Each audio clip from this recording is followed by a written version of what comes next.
Hello everyone, Cobalt here. Welcome to Heroes of Hammerwatch 2, a roguelike that just dropped on January 14th. It totally flew under my radar until a friend recommended it to me on release, and now after nearly 20 hours of game time, I'm still having an absolute blast. It brings back the old school vibes of Binding of Isaac, giving it a unique charm that many modern roguelikes just don't have. I've tried out a few classes so far, with the Sorcerer being my highest level. Each class plays differently and offers various specializations, so there's plenty of flexibility and replayability. Today we'll be playing as the Sorcerer to give you a closer look at the gameplay. Okay. We'll be going straight into the dungeon, so you can see the gameplay first, and then I'll talk you through the town and what you can do here. This is just some buffs you can use for the run. I'll be using the mana cost one. You won't be having access to like every single one right from the bat though. You can upgrade just one ability. Actually, let me just get all the abilities so I can showcase them to you real quick. Grab that. That's good. As you can see, you can dash, which is pretty nice. Okay. We'll just be going with the Chain Lightning for now. Some drinks, you can change these for each run as well. Each gives some bonuses. Each of them give some bonuses. We'll just be going with these though.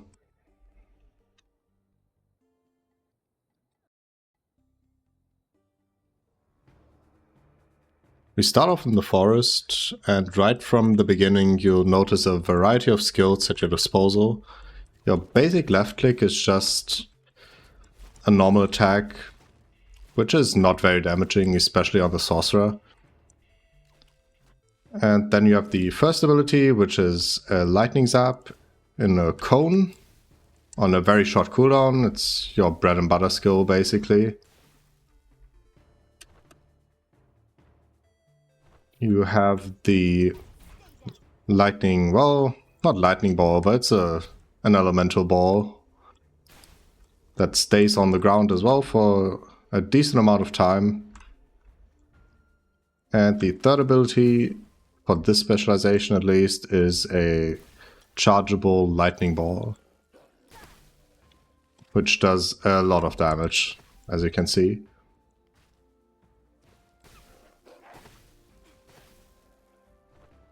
Oh yeah, we'll be picking up all the stuff. As you can see, they drop stuff that is basically just gold. You have these mana thingies, which I forgot to upgrade, which is not that good, especially on the Sorcerer. Oh.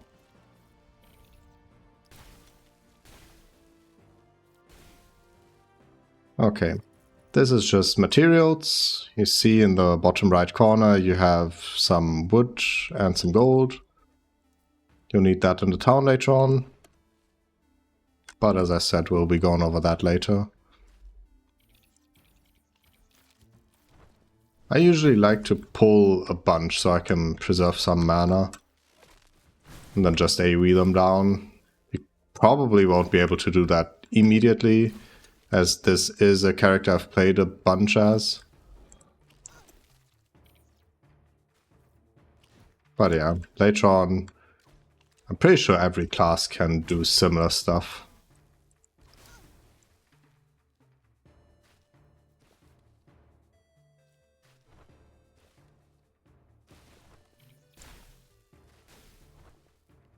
As you can see, you do have some mana issues, which is not that good to have, because, oh, you see, these normal attacks don't really do it.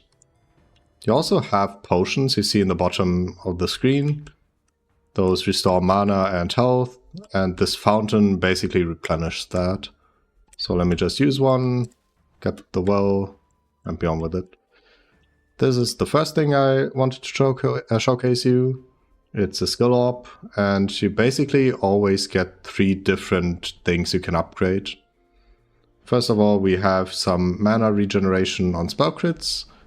Sorcerer does a lot of spell crits, so that's actually pretty good. You have a combo ability, which makes projectiles basically shoot out from your location.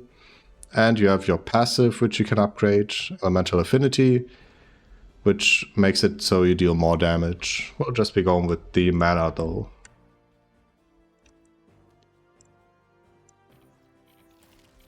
Let me gather those up real quick. As you can see, we do restore some mana when we crit. That's the the blue number. This is the next thing. You can get some upgrades here. Like, there's a bunch of different upgrades as well. Set effects too. I always like these Dragon Lord items, which is pretty good. The set effect is really good, if you can get it going. But don't count on it.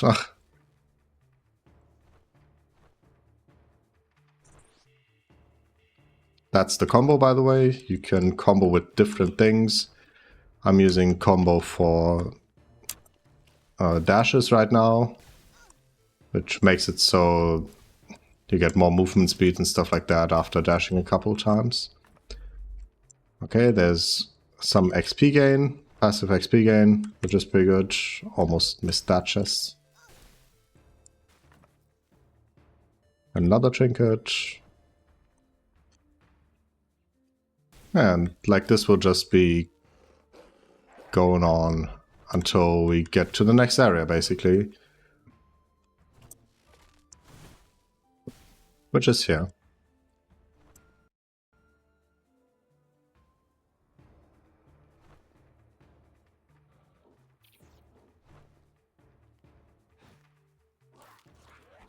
Oh, we kept those.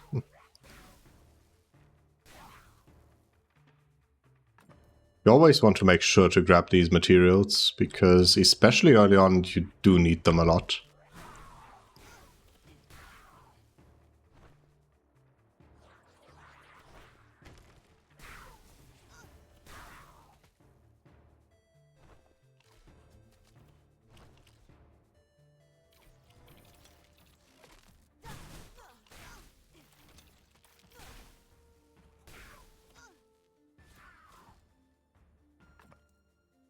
Okay, that's a weapon drop. I do have some pretty decent equipment on me right now, so I probably won't be changing much. But as you can see, there's different things on the items, like base damage, which is auto attack damage. Then you have ice damage, and you have spell crit damage, which is pretty good on a sorcerer, so I'll maybe look to use that later on.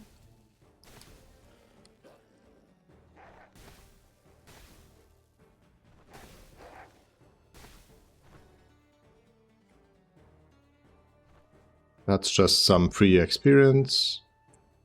Okay.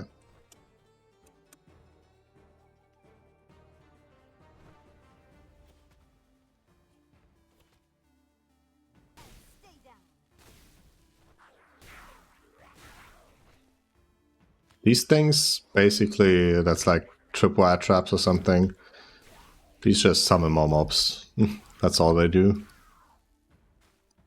Not having too much trouble with them, so I do not really care about dodging them. This guy gives you something to eat, which is basically a passive buff. He gave me the elemental breakfast, which is just some resistances. Also, please make sure not to steal his carrots, since that's kind of rude.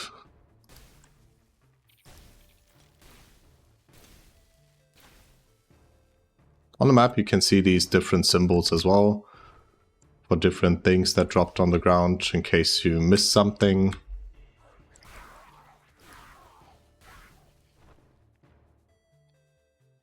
Okay, he gives you some free equipment.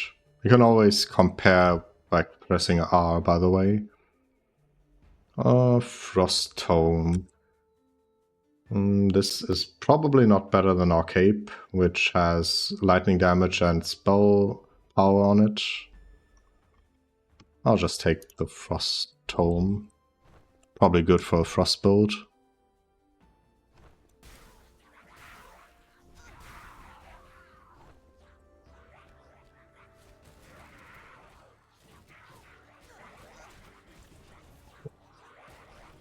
Okay, that was kind of scary there. I'm gonna be honest. If we didn't have that potion, would have been kind of fucked.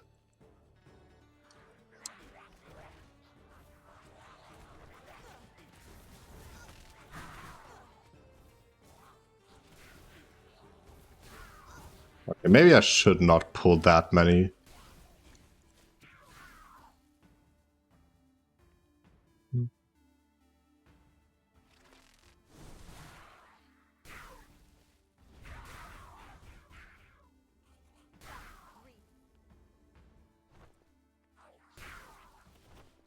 Oh yeah, we actually do not want to go here, I just remembered.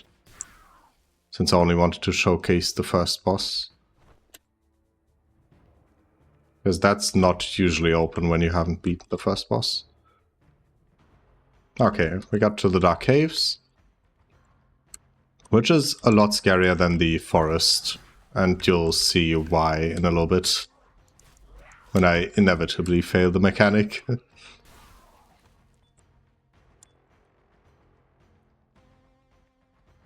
Well, I say mechanic, it's not that difficult, but yeah, I tend to forget sometimes.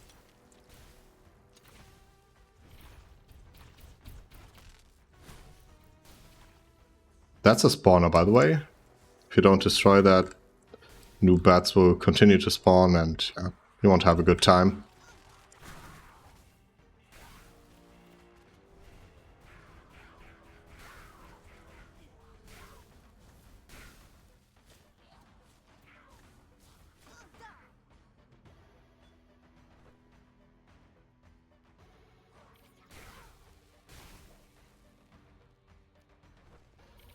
Okay, so far I haven't seen any traps. Oh, okay, there's the traps.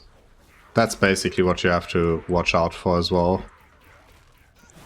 Those simple traps on the ground. If it's not too difficult of a fight you're having, you probably notice and avoid them. But if you're panicking, it's not that easy. Oh, that's the next mechanic. There's this Thunderbird, basically, which wants to send some stuff you've collected so far back to the town. I pretty much always do that, because when you inevitably die, you lose some stuff. So that's always a good thing to do. And those stones actually hurt a lot.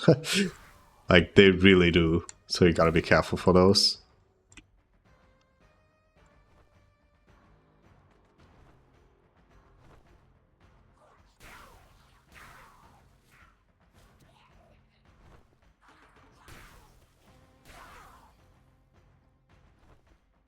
Every floor also has one skill orb, so if you're not sure, just make sure to get the one skill orb on every floor.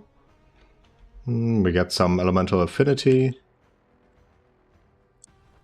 which is pretty good. It's just extra damage, especially when I keep using my lightning ability. We'll be dealing like a decent amount of damage now.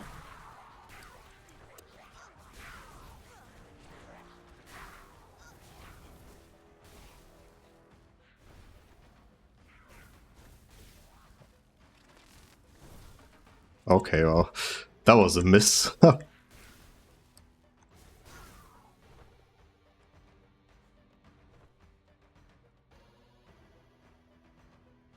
kind of don't want to trigger that right now. Okay, well, we triggered it. Well, that's a pylon, which is a random buff, basically. A timed buff, you see that in the bottom. This one's giving me some more damage. Well, I say some, it's 100%, which is a lot.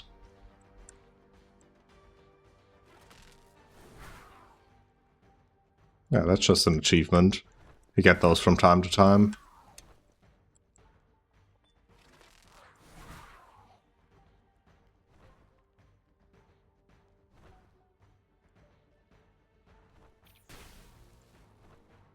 You see the buff really coming in handy here. Oh. Well, I did not see that. Not at all.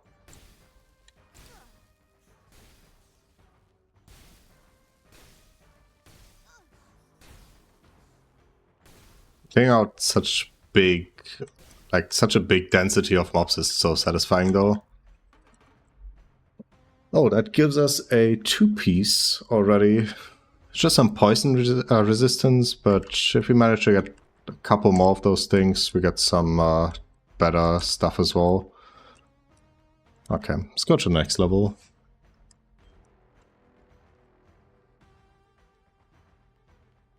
Usually, though, you kind of want to get most things on each level. I could have explored the top end a little bit more. But for this showcase, should be good enough. That's the upgrade. A passive that blocks projectiles. It's not that bad. The elemental orb starts spewing projectiles, but since we're using mostly this discharge, it's like kind of a no-brainer. I pretty much always take this, since you use this a whole lot, and it's just safer to be able to cast from further away. Sorcerer is not that tanky. Not tanky at all. So having some range kind of helps.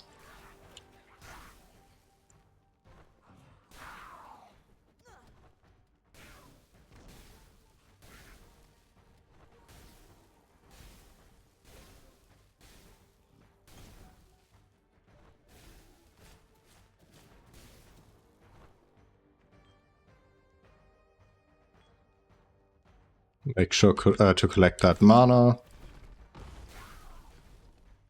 Obviously, I avoided those stones on purpose. Very obviously.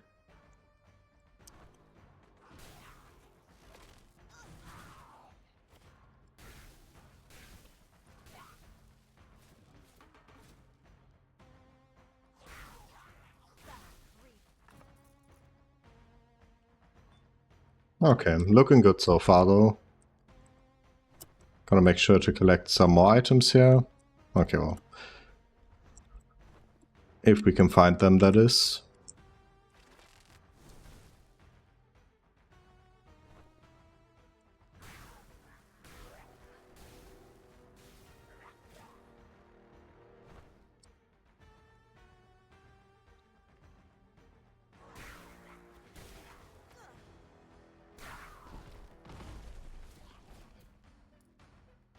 Okay, this guy lets us pick a trinket. Which one are we gonna get? The weapon damage is just for normal attacks as far as I know. So these are actually not that great. I'm just taking this for more resource gains, I'm pretty sure.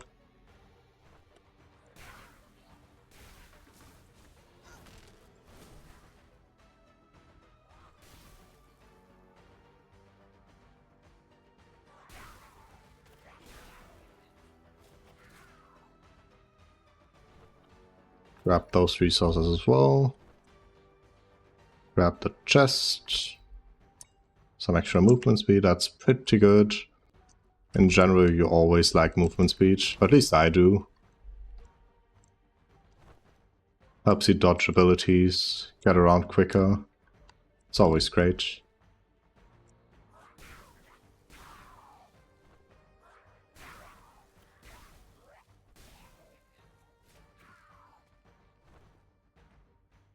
Okay, that's a stone.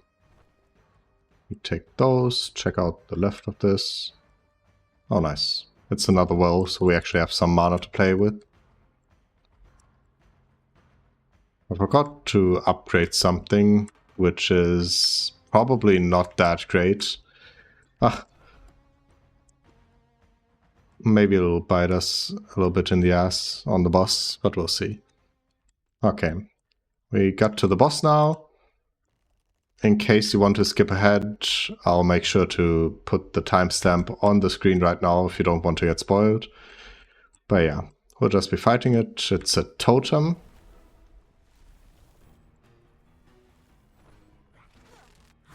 And it keeps spawning ads in waves.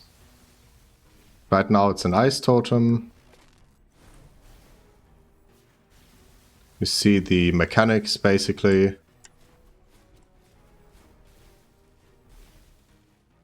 Okay, so we killed the ice totem.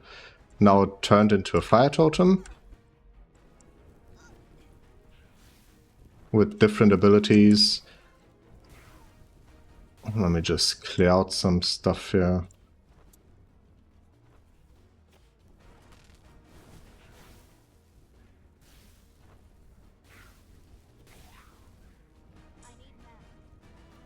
Okay, so we do need more mana now. I'm thinking we probably want a potion soon. Get some mana. Ah, fuck. Why not?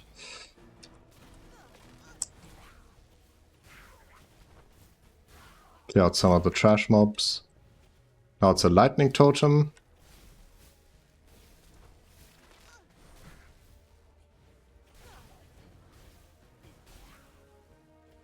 Okay, those lightnings are not that visible for me. It's a little bit annoying.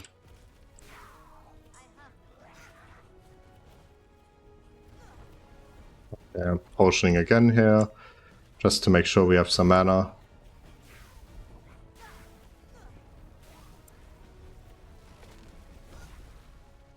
Okay, that's it.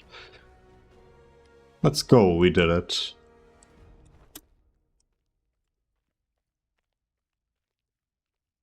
So the first spoils is just some materials, some XP, and we get 2 chests. One of which is a trinket for some weapon damage, and the other one is a fire wand, which we may actually use on a fire build. Now that is the one thing I'm a little bit annoyed with this game. It just started though, so I hope there's gonna be an update at some point.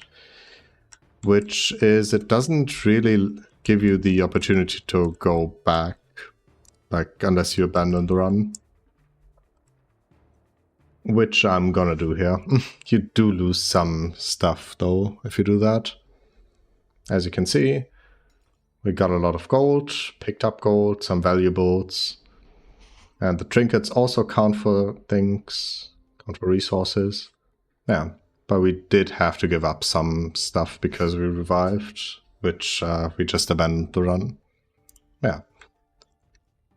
As you can see, we already have the town, well, decently upgraded, I'd say. This guy, well, let me get you to the upgrade person first. Now here you have the buildings you can upgrade. There's a whole lot of them, as you can see, so good luck upgrading all of them to the max. But yeah, they each do different things, so whatever you value the most, you're probably gonna want to upgrade first.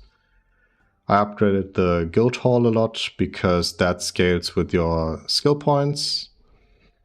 You can spend, like, go deeper into a tree with that.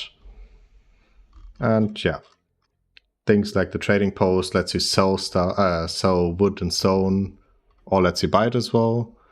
Library, well, you did see the trinket upgrades at the very start I was able to choose from. That's what that does. Architect basically improves your, well, weapons, armor, and so on and so forth. A fun gimmick is that you can actually see the town improve over time as you play. As you can see, it looks actually pretty decent right now. It did not start that way though. Yeah, you can do a lot of different things here. Like upgrade passive stuff. Let me just upgrade that because I forgot to upgrade that a lot. So we actually get some mana. You can sell stuff, you can buy things. But probably the most important thing is the skill points and the stat points. First, you have the skill points here, which, as you can see, I went deep into my discharge and the lightning mastery as well as lightning ball, and pretty much disregarded the other things. Doesn't mean the other things are bad, just that I personally like having these things.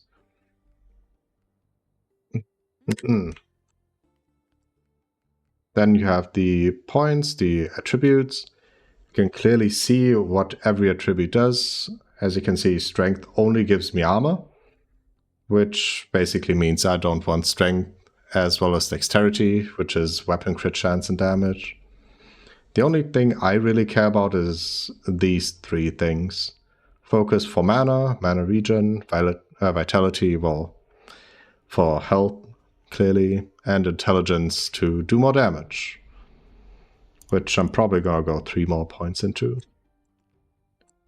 Yeah, there's some things to test your damage on here as well. And this guy lets you upgrade your weapon mastery too, which is just some percentage damage buff to certain weapons for skill points too. Yeah. For example, normally I don't really use the elemental orb in this build too much, if at all. So I could take this point out by respeccing and then go into this guy and using that to upgrade, say, wand and tomes.